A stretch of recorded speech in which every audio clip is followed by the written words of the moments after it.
Alright, today we're going over how to make ribs in about 60 seconds. I've got 3 racks of baby backs here. Each one is going to be done slightly differently. This one here is using a garlic infused olive oil that comes from the Olive Press in Solvang. Great place, I'll put a link in the description below. The second one is using a mustard binder, very common in rib making. You don't really taste the mustard at all. This one over here is using standard olive oil. Alright, I'm going to go ahead and season these, and I'll get back to you in a second with what we're... Alright, I've gone ahead and gotten these seasoned. This one here on the far right is simply using... I'm using Oakridge Barbecue's sweet rib rub. It's their competition rub.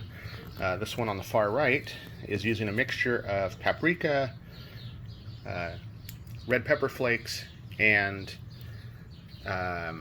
brown sugar. Lots of brown sugar. So you can see it's fairly heavy on here.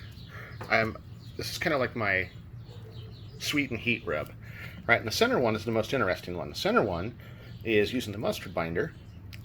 It's got a thick layer of garlic under there. As you can see, I did it half and half so you can see how much garlic I'm putting on. This is just cloves of garlic ground in a food processor.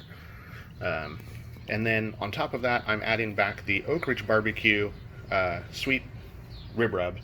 I feel like I'm actually being a bit of a traitor here because I'm following Harry Soo's recipe and I'm not using Slap Your Daddy rib rub.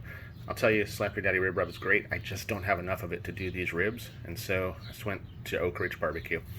I'll put a link to both of those in the bottom. You can't go wrong with either one.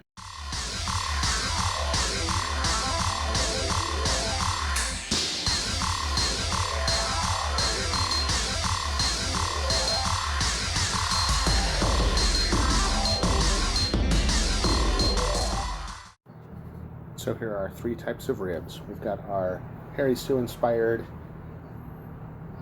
garlic ribs. These are baby backs, not spares, even though I like spares mostly. I went for baby backs this time due to the sale that they had going. So this is about 20 cloves of garlic and some Oakridge Dominator sweet rib rub. Next time I make them, I'm going to use the Slap Your Daddy barbecue rib rub and see how it comes out.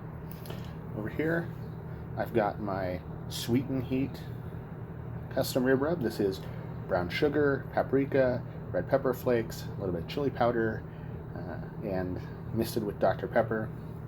My third rack over here, as we can see, is a purely Dominator rib rub. Nothing special done to it, but if we take a look at our smoke ring here, we can see it's got a pretty solid smoke ring. They're not quite fall off the bone, they've got a bit of pull on them, but still pretty good.